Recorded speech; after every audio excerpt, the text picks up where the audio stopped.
salve, salve, povo da cultura! Eu sou Meire de Origem e está começando mais um CT na Cultura.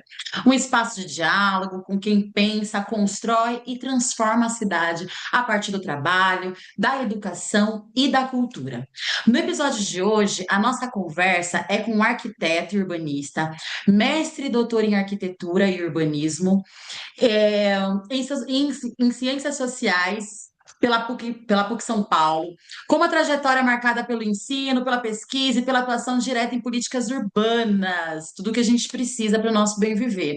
Ele que atuou por mais de 30 anos no ensino superior, coordenou programas de pós-graduação em planejamento urbano e regional, participou da elaboração de planos diretores e planos populares e também se dedica a pensar a cidade a partir da educação, como no livro Porque a Cidade é Assim, voltado ao público infanto-juvenil. A gente vai falar muito sobre isso aqui, então, sem mais delongas, Paulo Romano Restiliano, é assim que pronuncia? Seja muito bem-vindo. Bom dia, Meire, e a todos e todas que possam estar nos assistindo. É Resquilian, mas Resquiliano, vai ser muito sempre bom. difícil mesmo. É o quê? Esse Italiano, sobrenome? Italiano? Olha, sim. que demais, que demais. Bom, vou pedir para a produção rodar a vinheta e a gente volta para bater esse papo, certo, Paulo? Pode rodar para a gente, produção.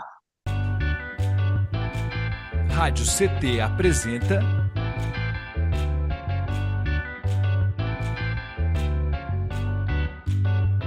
CT na Cultura, com Meire de Origem.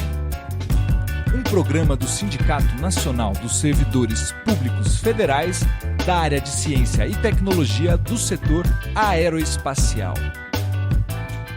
O CT na Cultura é uma realização do Sindicato dos Servidores Públicos Federais da área de Ciência e Tecnologia do setor aeroespacial aqui em São José dos Campos. Hoje nós estamos conversando com o Paulo Resquiliano. Ó, agora falei certo. Bom, o Paulo vai conversar com a gente sobre muitas coisas, dentre elas o livro Porque a Cidade é Assim, voltado ao público infanto-juvenil, né, que pensa a cidade mesmo, assim, um livro super importante e especial. Então, para começar, Paulo, eu queria que você falasse para a gente, você tem uma formação sólida na arquitetura, no urbanismo e nas ciências sociais, além de uma longa experiência no ensino. Como que essa trajetória acadêmica e profissional moldou o seu olhar sobre a cidade e sobre as desigualdades urbanas do Brasil? Bom, o próprio fato de ser graduado em arquitetura e urbanismo, né, que além da arquitetura tem o urbanismo, que na própria formação de base, né, já se tem uma perspectiva de tentar instruir, educar arquitetos e urbanistas para a questão da cidade e as suas problemáticas. Mas, na trajetória de educação continuada, né, vamos dizer assim, com o mestrado e o doutorado, e mesmo quando comecei a trabalhar no ensino, eu comecei a atuar numa disciplina chamada Fundamentos Sociais e Econômicos da Arquitetura e Urbanismo, que é uma disciplina da grade curricular. E essa disciplina né, demandou algo além que a própria formação de arquitetura e urbanismo disponibilizava, que era precisar ingressar, digamos assim, me dedicar, e depois isso se completou no mestrado e principalmente no doutorado, em estudar o que a gente chama das disciplinas, né, do campo das ciências humanas e sociais, porque também eu sou bacharel em História, né, depois da arquitetura e urbanismo eu fiz História,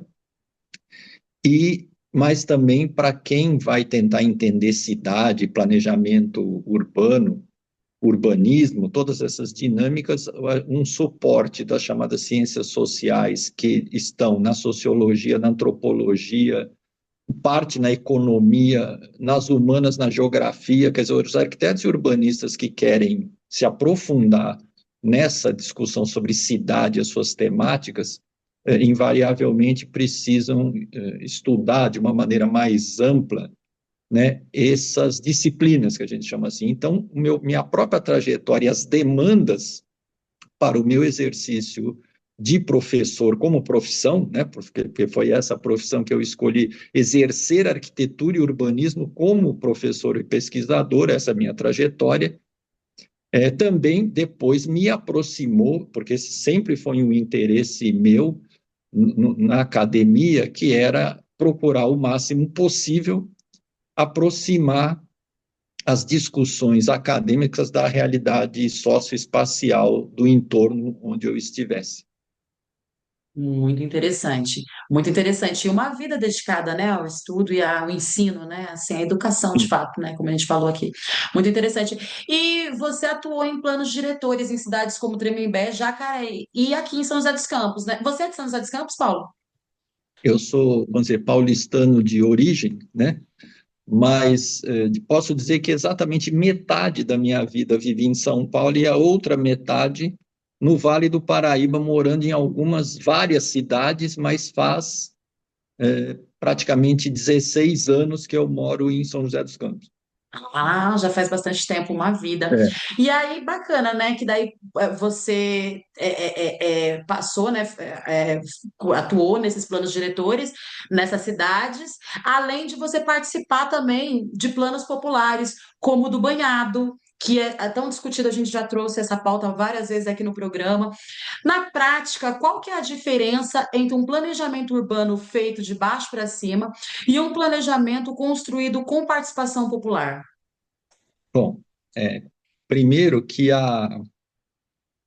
os planos diretores, por lei, por lei no sentido do que está previsto no Estatuto da Cidade, né, que é uma lei de 2001, que estabelece, inclusive, a obrigatoriedade de que municípios acima de 20 mil habitantes, ou em instâncias turísticas, ou em lugares de atuação em empreendimentos estratégicos, tenham obrigatoriamente planos diretores participativos.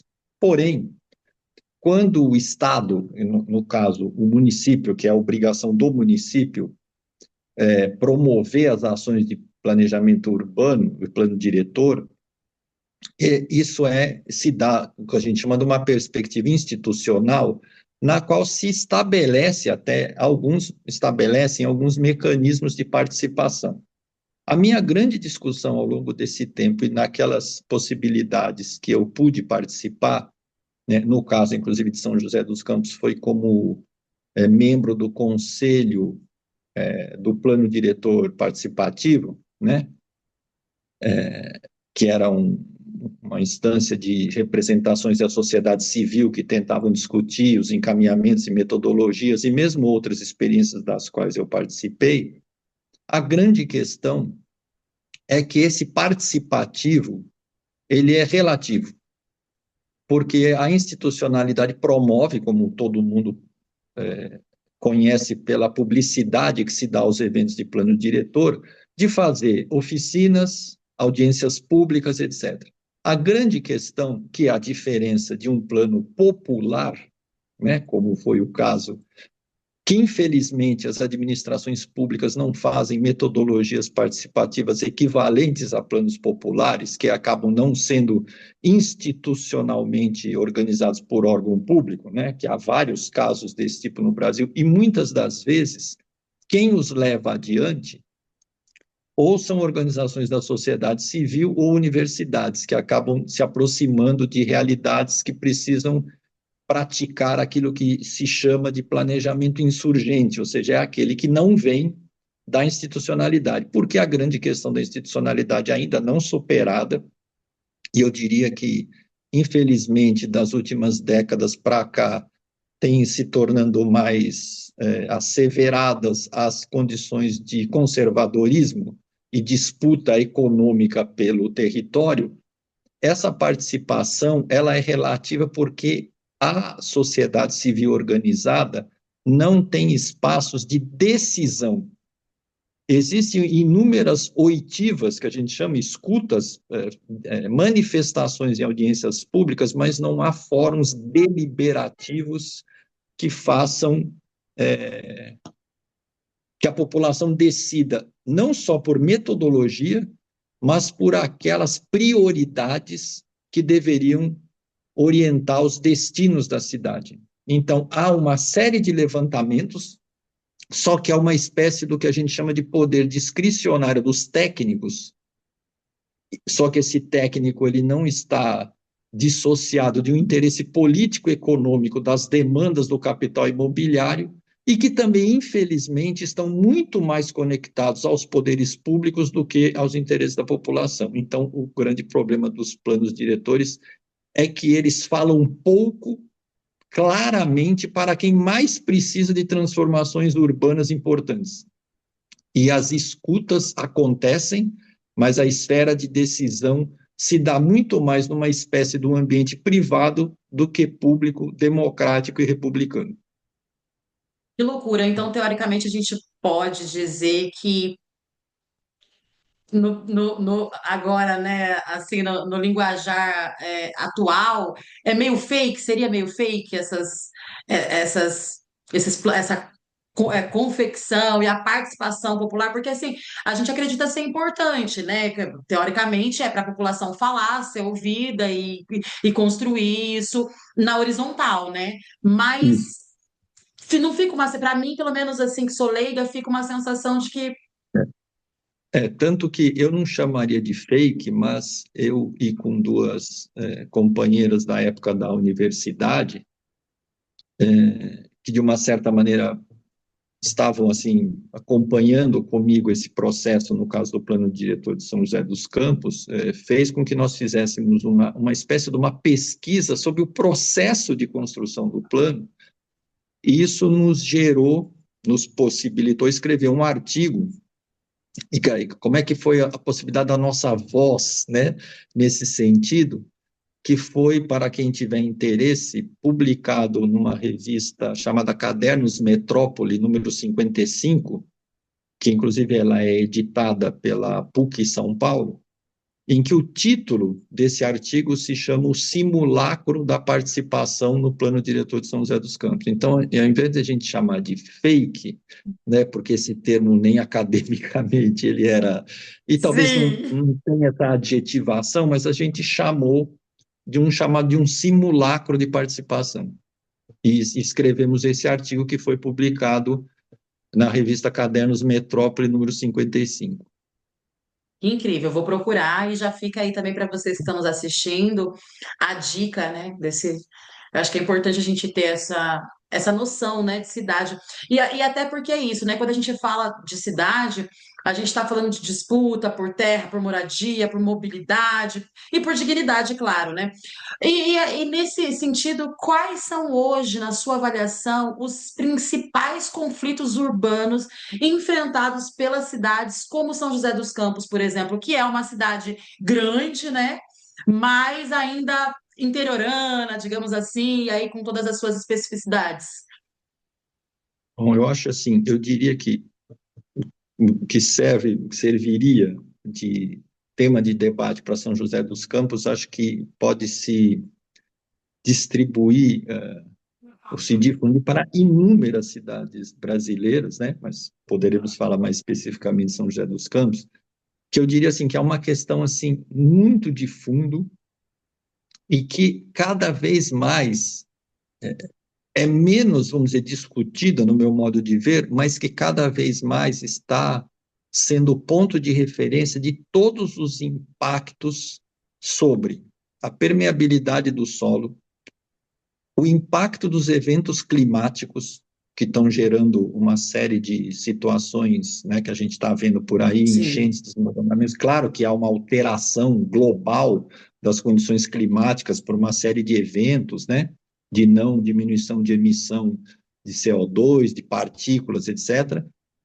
Mas o que numa cidade poderia ser feito, né, é aumentar muito mais a arborização, as áreas que a gente chama permeáveis, que pudessem escoar água, desenvolver de maneira muito mais profunda o que a gente chamaria de um plano de macrodrenagem, porque as águas vão para algum lugar e geralmente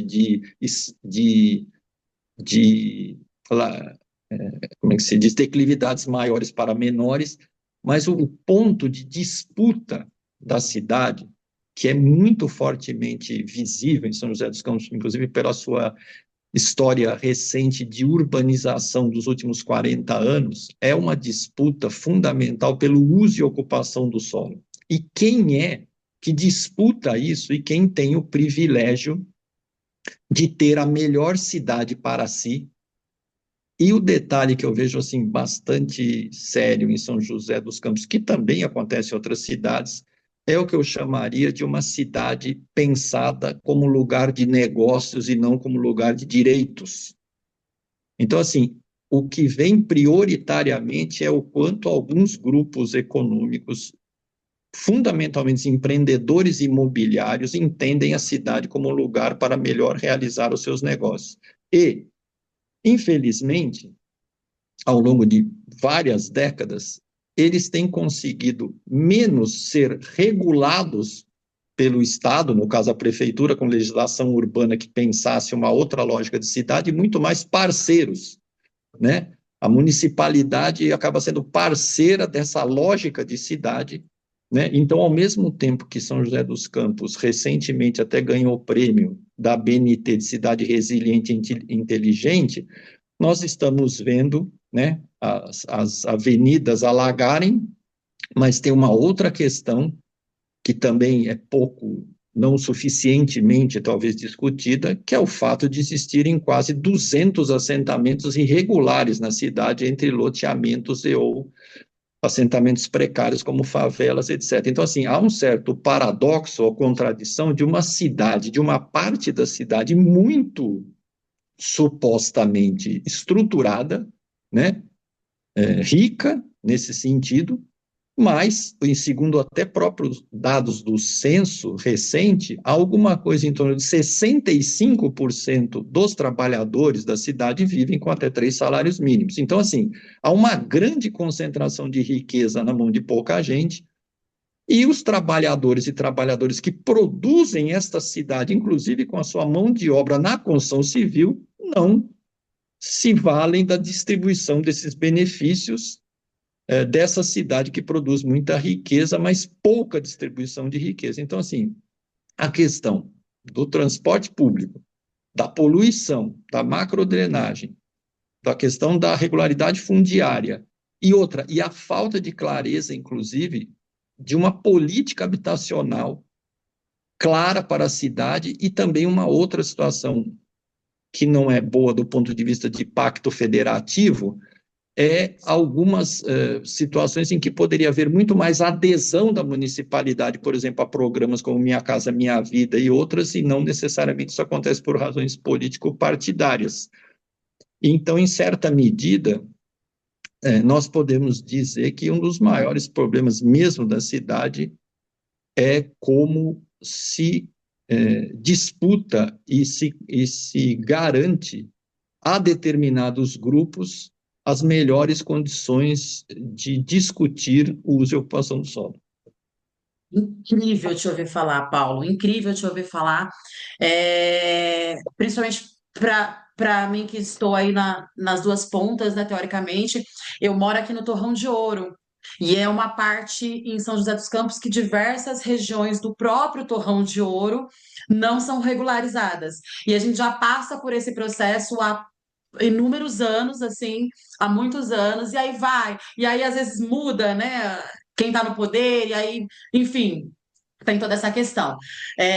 Há 2 anos atrás, inclusive, a gente teve uma nova reunião onde eles fizeram a medição, nananã, então a gente fica naquela coisa, né, de ai, vai dar certo, mas isso, assim, aqui no meu caso, onde eu moro, é bem, bem tranquilo, a gente tem pavimentação, a gente tem, enfim, a infraestrutura básica para se viver, mas tem lugares que é como você falou, as ditas favelas, né, essas comunidades que muitas vezes as pessoas não têm o mínimo que se precisa, né, para poder, de garantia. Eu fui num lugar esses tempos atrás, em São José dos Campos, que não tem água, eu fiquei passada, assim, tipo, não tem água encanada. Eu falei, gente, ainda tem gente vivendo assim, né? E às vezes, aí essa coisa de mascarar muito a cidade, né? E às vezes a própria pessoa não se sentir pertencente.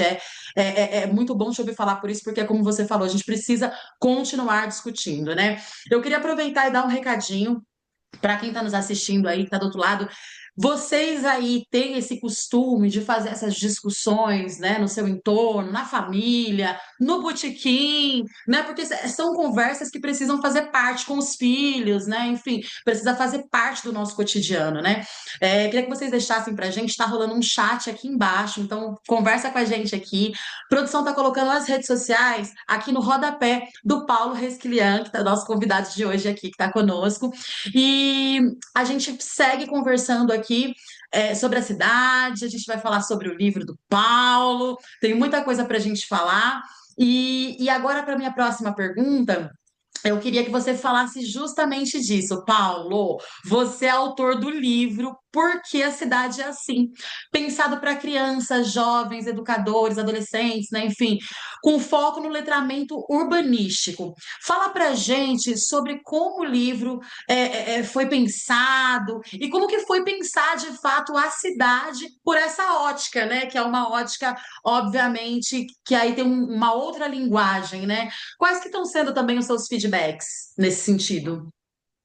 Bom, a primeira coisa é que foi um grande desafio. E também, quando esse livro surge, depois que eu havia, digamos assim, tido esse desligamento, né, da universidade, e eu já pensava, né, porque dentro da universidade a nossa expectativa sempre é de produzir os chamados artigos científicos acadêmicos para as revistas, para etc., né? E um tempo muito dedicado, né, a ensino, pesquisa, extensão, etc. Mas depois da minha interrupção de atividades acadêmicas, eu pensei assim, bom, eu me recordei, né, de preocupações que as minhas referências, vamos dizer assim, conceituais, teóricas, políticas e de postura acadêmica falavam sobre essa discussão, né, dos arquitetos urbanistas que faziam uma discussão mais crítica sobre a cidade, pelo menos, em especial, a que foi a minha orientadora de doutorado, a professora Hermínia Maricato, né, que até foi uma pessoa muito importante na construção do Ministério das Cidades lá na sua origem, né, que tem uma longa trajetória, inclusive de extensão também, né, e foi secretária da habitação do governo da Luiza Erundina, né. Então, assim, ela escrevia já há um tempo sobre a necessidade de a gente colocar o tema da urbanização no ensino fundamental, porque se constrói exatamente o que a gente chama de ideologias sobre a cidade, como uma cidade que muitas das vezes mascara conflitos, que as pessoas não têm a oportunidade de entender por que alguns estão em determinado lugar da cidade, sem perceber que esse lugar da cidade é o lugar que elas estão na sociedade. Então, assim, onde é o lugar? E ela fazia essa pergunta: onde está, como se pensa o lugar do pobre na cidade? E cidades, por exemplo, como São José dos Campos, elas são muito conservadoras e excludentes nesse sentido. Claro que eu não pensei, esse livro ele não tem nenhuma menção a nenhuma cidade, essa era a ideia, mas e aí qual que é a ideia do livro, né? Também eu não vou contar toda a história do livro aqui, mas em geral, o mote do livro, Com spoiler, né? sem spoiler. Se for possível aqui, ver se aqui é a capa do livro, né? Uhum. Vamos deixar aqui também a fotinha da capa para o pessoal ver E legalzinho. assim, a principal é que há uma escolha, né, que eu fiz, assim, como pensar, como comunicar isso, pensando no público, primeiro alvo, que eu chamaria, mas como você também disse, esse letramento urbanístico, ele passaria por uma possibilidade de diálogo com o público infanto-juvenil, mas também para educadores, porque o professor de ensino fundamental e médio, mesmo que ele seja de geografia, etc., nós sabemos que, embora até a questão da urbanização está nas diretrizes curriculares nacionais, ninguém tem a possibilidade de fazer um grande aprofundamento de certo tipo de discussão. Então, esse livro é muito mais assim uma possibilidade, né? Ele não resolve problemas, ele não tem essa intenção, mas ele é a possibilidade de tentar, e o livro ele não se encaminha para dizer assim, é porque a cidade é assim, mas tem uma resposta definitiva e absoluta. Ele se constrói num diálogo entre um professor, né, um suposto professor, com 4 estudantes, né, que eu procurei tentar constituir uma diversidade de gênero, social e de cor de pele, né? Essa é Sim, a ideia.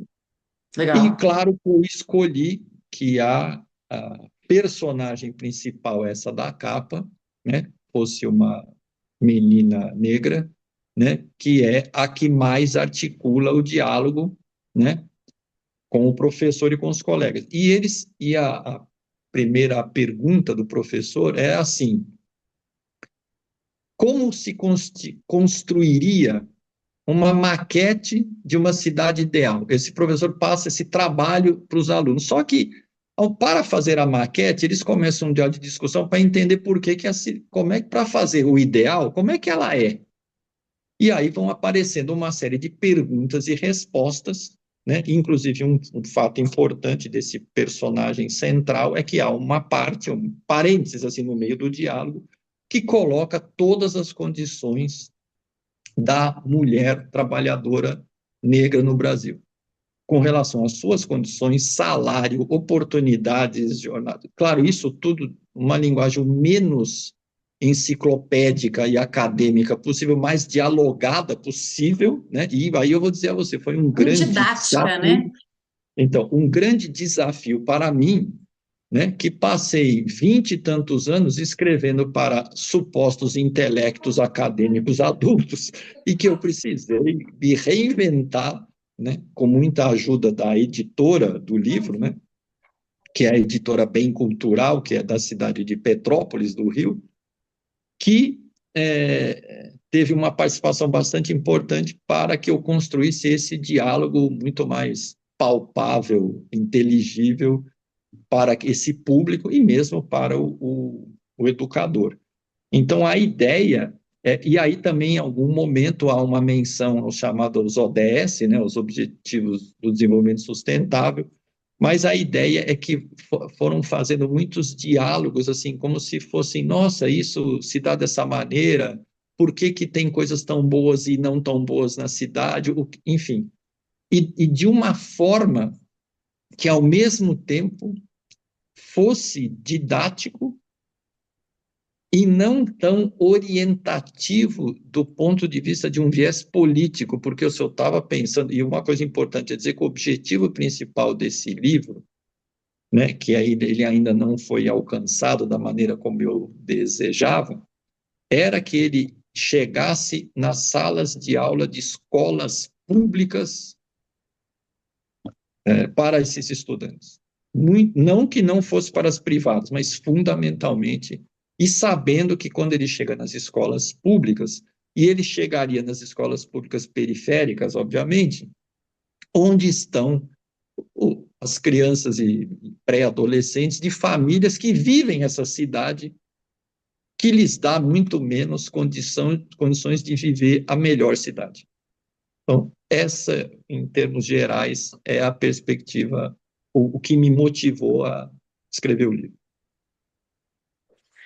Bom, gente, nós estamos aqui nessa conversa maravilhosa com o arquiteto urbanista, mestre e doutor em arquitetura e urbanismo e em ciências sociais, Paulo Resquiliano. A gente vai rodar um vídeo agora e a gente volta para conversar mais com vocês. A produção também está deixando na descrição desse vídeo as redes sociais do Paulo. Ele vai falar um pouco agora no vídeo sobre o livro e a gente volta para encerrar aqui esse papo com chave de ouro, certo? Pode rodar para gente, produção. Olá, meu nome é Paulo Romano Resquilian, eu sou arquiteto urbanista, doutor em arquitetura e urbanismo, PhD em ciências sociais. Fui professor universitário durante 30 anos e nos últimos 20 anos me dediquei a pesquisar sobre cidades e sobre o planejamento urbano e regional. Procurar entender A relação entre a dinâmica da sociedade e a cidade me inspirou a escrever um livro para futuras gerações. Por que a cidade é assim? Este livro é um convite especialmente para crianças, mas também para adultos, para procurar a refletir comigo por que a cidade é assim. Independentemente de onde essa cidade seja, seria bom pensar por que há tantas coisas boas na cidade, mas tantas coisas desiguais, tantas coisas ruins. O ideal seria pensar como mudar a cidade para um lugar melhor para todos. Por meio de um diálogo entre jovens estudantes que têm que enfrentar o desafio de realizar uma tarefa escolar, pensar a cidade é pensar uma série de componentes e estimular uma série de conceitos que esse livro sugere. Questões importantes como pertencimento, cidadania, democracia, participação no planejamento das cidades são importantes descobertas que esse livro permite. Você está convidado a participar desse diálogo. Vamos lá?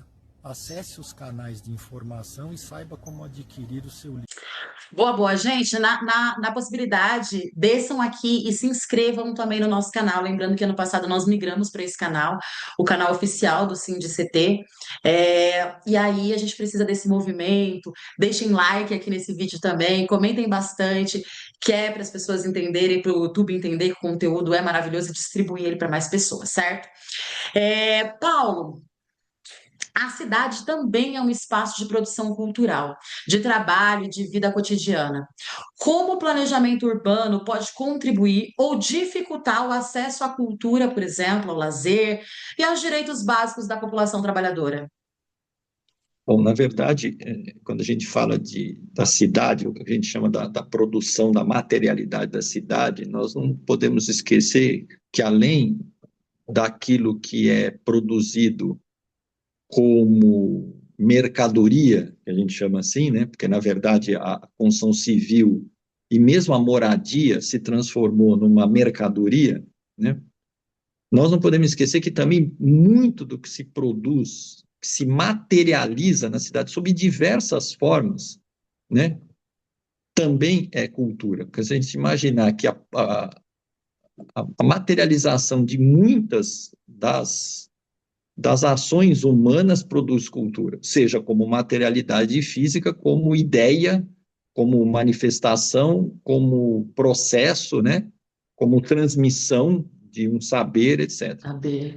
E uma coisa fundamental, se nós observarmos, por exemplo, os planos diretores, eles sempre partem do que eles chamam de um diagnóstico que tenta ver no território, etc. Mas isso aconteceu até em Jacareí, que foi uma tentativa que a gente procurou desenvolver sem tanto sucesso na materialidade do diagnóstico. Quer dizer assim, que eu acho que do ponto de vista, primeiro, existe o que a gente chama de uma cultura institucionalizada pelo poder público, aquilo que eu comecei, que ele reconhece, ele promove via suas secretarias de cultura, ou grupos ou eventos que ele quase, vamos dizer assim, autoriza ou avaliza, né? Ou ele possibilita. Sim. Mas existe, digamos assim, uma série de pontos de cultura, muitas vezes em muitas cidades, que eles estão invisibilizados pela lógica da política cultural, inclusive até da expressão física territorial mapeada desses pontos de cultura, e que muitas das vezes eles produzem formas várias de cultura, mas eles não têm o aporte que poderiam ter, né?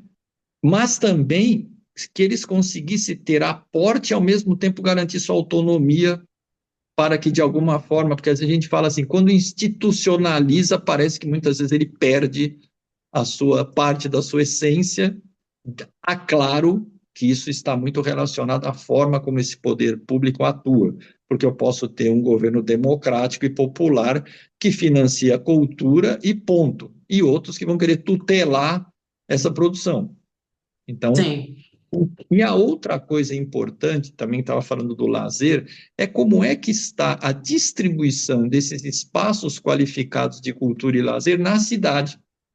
E eles, se a gente for fazer esse mapeamento, eles estão muito mais no que a gente chama de uma área de maior qualificação urbana e urbanística do que na chamada periferia. Periferia. E como essa produção de cultura mais visível está numa certa centralidade da cidade, aí a gente entra numa outra questão que dificulta o acesso, que eu sou usuário de transporte coletivo em São José dos Campos, eu não tenho carro, e é absolutamente notório assim, e muito discrepante a oferta de transporte público sábados, em especial domingos, ou certos horários fora dos horários de trabalho, Sim. mesmo dia de semana, em determinado período da noite, etc., que você fala assim, mas eu também, para acessar cultura, desde que eu não o fizesse na minha localidade, na minha comunidade, eu preciso de acessibilidade e mobilidade. E eu posso dizer que eu posso pensar uma cidade, um planejamento, se isso é intencional ou não é uma outra questão, que eu dificulto a questão do acesso aos espaços. E outra, e nós estamos vivendo num tempo de sociedade, de maneira geral, né, e também visível em São José dos Campos e outras cidades, que é uma coisa muito complexa mesmo, que são espaços nos quais todo mundo pode frequentar sem distinção de classe. Porque parece que há determinados espaços que para que certos grupos sociais não cabem, né? Eles não são objetivamente, muitas vezes isso é dissimulado, que ele não pode frequentar um determinado espaço, e vamos ser bastante objetivos de uma determinada elite econômica e branca, Sim. né? Então, a, a, a própria, vamos dizer assim, a democratização do direito à cidade está diretamente relacionada à possibilidade do direito à cultura, ao lazer e aos acessos aos espaços e também aos investimentos em espaços populares de cultura. E isso também está relacionado com o planejamento, porque no planejamento urbano, do plano diretor, se fala muito em coisa física, de uso do solo, mas existem mecanismos e instrumentos tributários que poderiam gerar recursos para várias coisas, como, por exemplo, cultura e lazer. No português popular, falta vontade, né? Assim, não é que não há as possibilidades, né? Sim. Falta vontade, boa vontade, né? Boa vontade do poder público de fato, né? Voltando para cá, para essa região onde eu moro já há 15 anos, no Torrão de Ouro, onde eu moro, como é entre o Interlagos e o Torrão de Ouro, eu ainda tenho acesso a ônibus um pouco melhor do que quem mora no Torrão de Ouro mesmo, ali dentro. É, tem horários, dia de domingo, por exemplo, que é assim, uma demora de cerca de 3 horas entre um ônibus e outro. E assim, é longe, por exemplo, esses dias eu estava no ponto de ônibus e aí estava conversando com o senhor e ele estava esperando o ônibus para ir para casa. E assim, eu fiquei assim pensando, gente.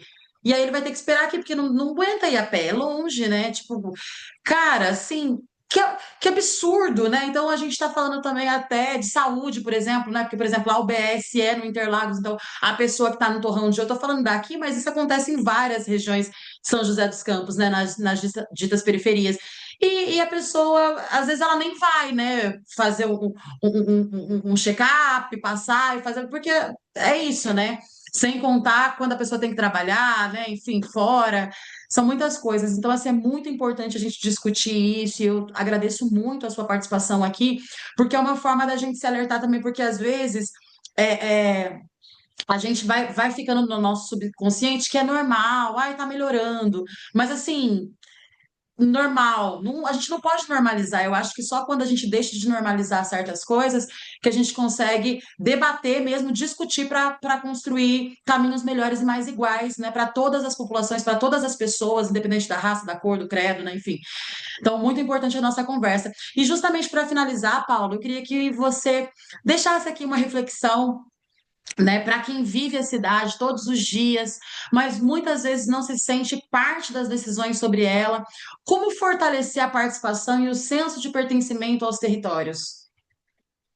É, esse para quem, vamos dizer, milita, né, nessa discussão do planejamento participativo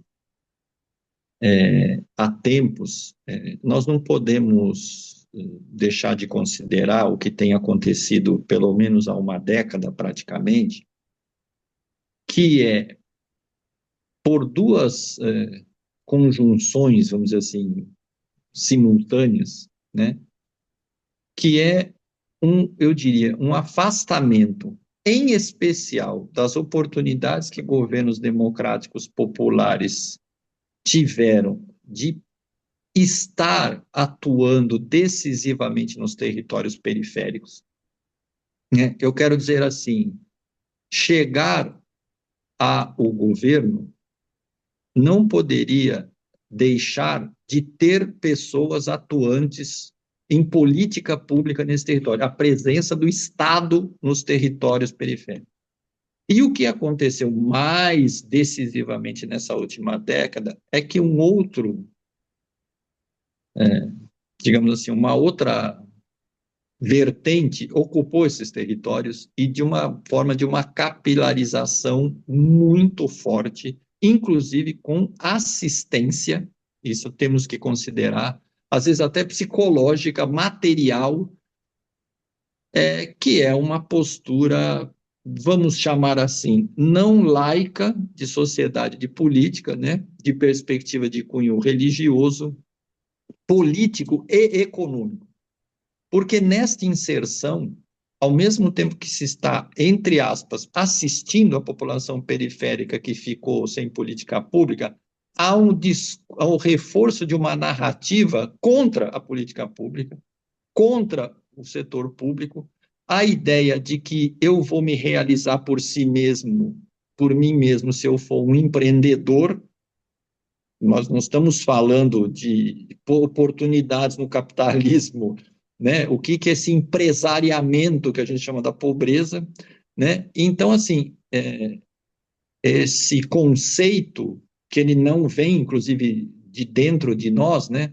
Há um importante economista norte-americano da década de 80, chamado Milton Friedman, que já tinha identificado esta relação da concepção de fé, moral e capitalismo. E que isso é muito claro como se expandiu entre nós e outros países da América Latina também, e talvez África. Então, o que é a perspectiva? Primeiro que é uma possibilidade de retomada bastante complexa, dada quase que a estruturação dessa visão de mundo, de sociedade do próprio lugar com que os moradores de territórios periféricos estão, e do nível de aceitação de certas ideias e tal.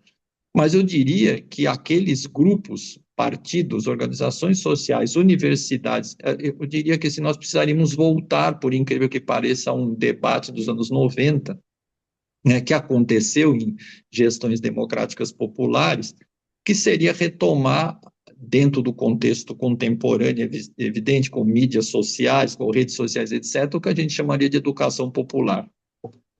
Né? Porque, assim, muitas pessoas, pela adversidade da vida, pela falta de tempo, etc., a gente não pode esquecer que para participar eu preciso de tempo, né? E Sim. eu conheci uma pessoa, um orientando meu, assim, bastante importante, que veio de uma realidade muito difícil, que ele falava uma coisa assim: com fome não se pensa. Então, eu preciso de pessoas minimamente com uma condição de vida digna e de lugar na cidade, até com um tempo mesmo de vida, principalmente as mulheres com jornadas triplas, quádruplas, etc., para poder oportunizar. Mas isso precisa ter um movimento, né, de quem está enxergando isso e de tentar. E aí, assim, será uma nova perspectiva de disputa por um território que muitas vezes ele já está um pouco consagrado a uma série. Mas eu acho que esse é um grande desafio de se repensar a educação popular. É isso, né? E é um desafio que a gente precisa, né? A gente precisa encabeçar isso, porque senão a gente vai continuar no mesmo e aí conversando, conversando, conversando, né? Enfim. Então, acho que já tem acontecido essas movimentações, né? Você falou dos pontos de cultura, eu conheço vários, assim, nas periferias, que estão se movimentando, que estão trazendo essa gama de informação educacional mesmo, para as pessoas terem, né, enfim, para além da arte, da cultura como a gente pensa, né, o fazer artístico ali no sentido de cantar, dançar e etc, né, mas para além disso, né, e eu acredito muito na gente, assim, acredito muito que juntos a gente consegue transformar, assim, as realidades, às vezes não vai transformar a cidade toda, um país inteiro, mas se a gente conseguir minimamente ir transformando as nossas realidades, a gente já é sujeito de muita sorte, né, Paulo? Eu quero te agradecer por esse papo incrível, assim. Deixa eu te perguntar, e já, né, para as pessoas que estão nos assistindo aqui, pais, mestres, educadores, enfim, que quiserem acessar o livro, como que a gente consegue essa proeza? Conta pra gente. Bom, eu tenho uma conta, né, no Instagram que se chama Cidade Educa, e, na verdade, o livro pode ser acessado, quer dizer, pode se comunicar por meio dessa conta, né, e encaminhar o que a gente chama de Pix, né, vamos dizer assim, né, de um valor, e aí eu Sim. encaminho pelo correio, né, o livro. Isso quando são, o que a gente chama assim, de pessoas individualmente que queiram adquirir o livro. Eventualmente, educadores de uma escola que queira propor à escola adquirir o livro, aí é claro que a forma de contato é de outra maneira, né, para se pensar como fazer isso com mais quantidade, aí é uma outra conversa, mas que pode se realizar pela, por esse canal, né, Instagram chamado Cidade Educa, né, ou também por e-mail, no caso que é o meu sobrenome, né, resquilian@gmail.com, para que se alguém tiver também interesse em como obter o livro, né, seja para uma pessoa individualmente, um pai, um educador, ou pensando que ele pudesse ser oferecido para uma escola, uma instituição de ensino.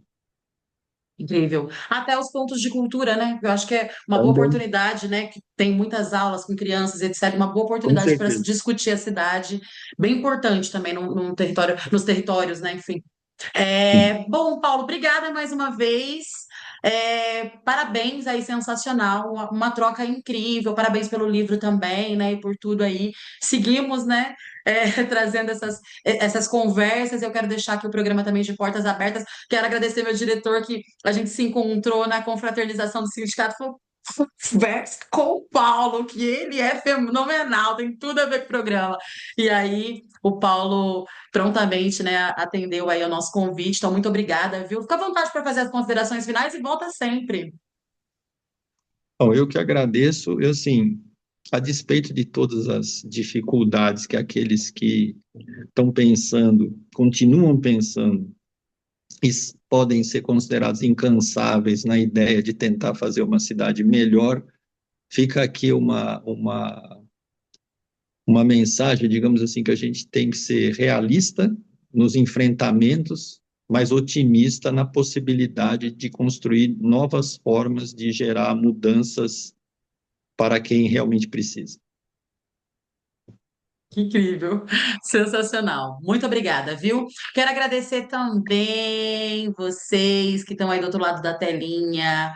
Muito obrigada por nos emprestarem seu tempo, seus ouvidos. Seguimos debatendo, conversando e pensando, refletindo a cidade, a cultura, né? E esse foi mais um episódio do SINCT na Cultura, uma realização do Sindicato de Servidores Públicos Federais da área de Ciência e Tecnologia do Setor Aeroespacial aqui em São José dos Campos. Continua nos acompanhando no nosso canal aqui. Se você não é inscrito, já se inscreve aí. Lembrando que as redes sociais do nosso convidado de hoje, Paulo Resquilian, tá aqui na descrição desse vídeo. Vai lá, já chama ele e vai adquirir o seu livro também. E vamos continuar o debate fora daqui, que é importante também, certo? Abraço grande, Paulo. Vejo vocês também no Obrigado. próximo episódio. Até!